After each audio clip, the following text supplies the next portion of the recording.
आपको याद होगा कि तेलंगाना का वायदा कांग्रेस पार्टी ने आपसे किया था और उस वायदे को कांग्रेस पार्टी ने पूरा किया।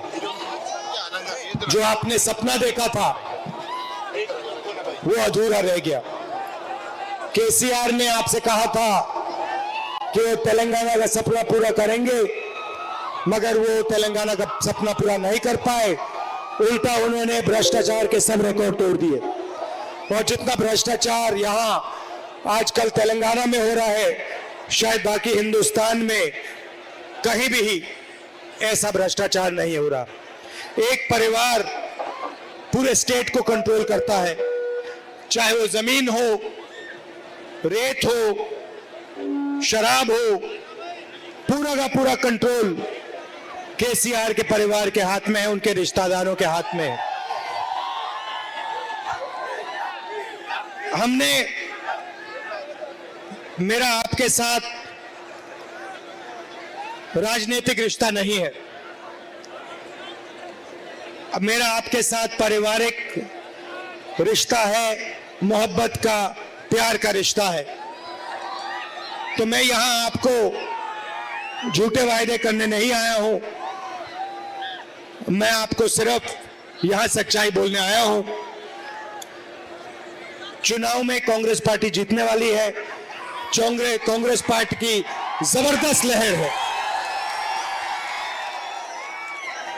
और जैसे ही हम यहां चुनाव जीतेंगे, हमने जो आपको गारंटी दी है वो गारंटी हम पूरी करके आपको देंगे। पहली गारंटी महिलाओं के लिए, महालक्ष्मी 2500 रुपए महिलाओं के बैंक अकाउंट में हर महीने, 500 रुपए का सिलेंडर और मुफ्त में महिलाओं के लिए बस के टिकट।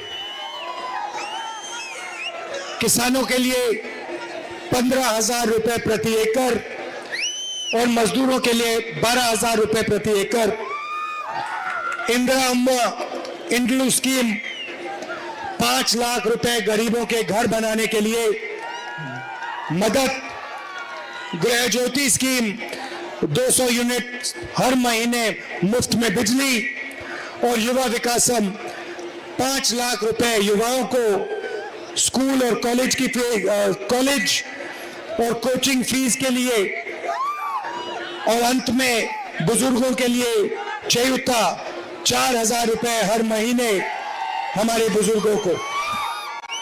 भाइयों और बहनों, एक बहुत जरूरी बात है, शायद सबसे जरूरी बात। देखिए, एक तरफ कांग्रेस पार्टी है और दूसरी तरफ बीआरएस, बीजेपी और एमआईएम एक साथ खड़े हुए हैं।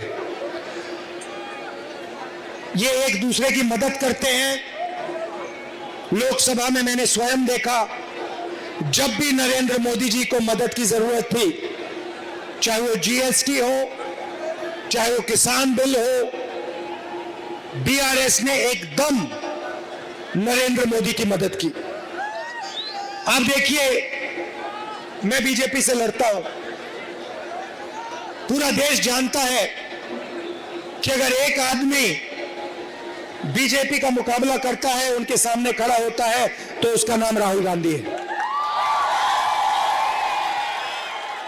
और ये मेरे लिए राजनीतिक लड़ाई नहीं है, ये मेरे खून की लड़ाई है, डीएनए की लड़ाई है।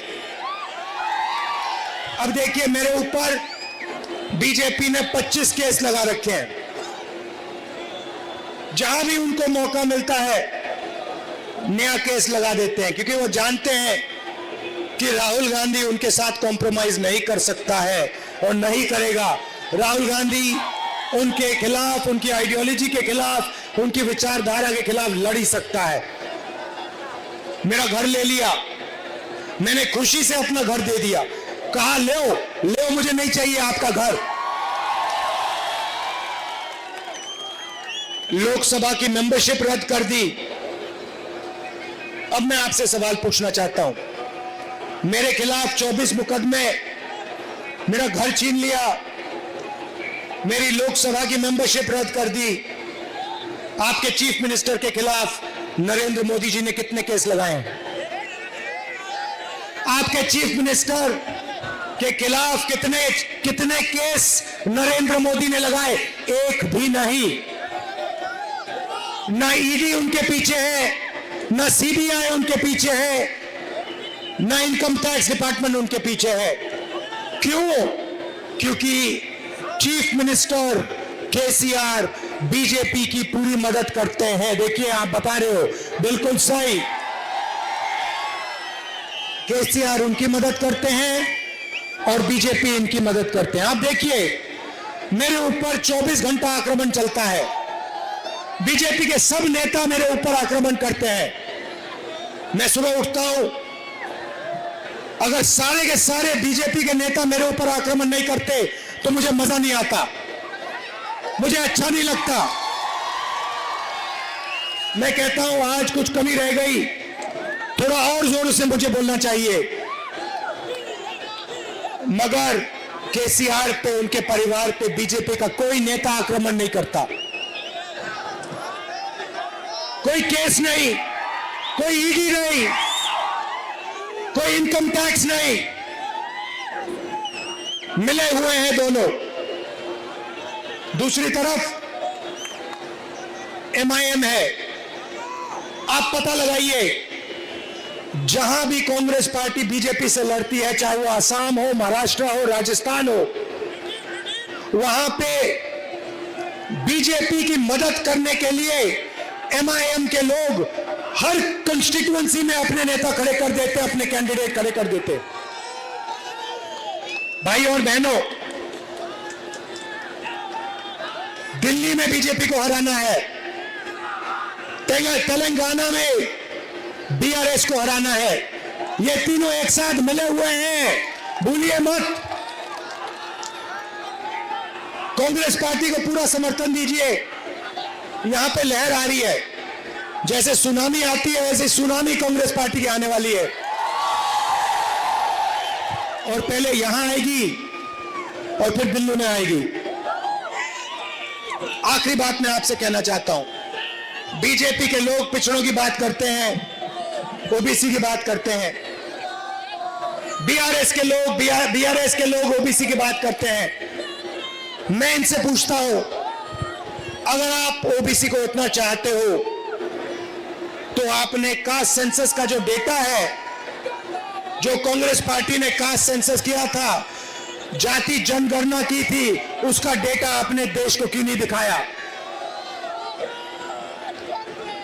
जैसे ही हमारी यहां सरकार आएगी, आप लिख के रख लो, तेलंगाना में कांग्रेस पार्टी जाति जनगणना करवाएगी, कास्ट सेंसस यहां हम करवाएंगे, और उसके बाद दिल्ली में जैसे ही हम चुनाव जीतेंगे वैसे हम दिल्ली में कास्ट सेंसस करवाएंगे।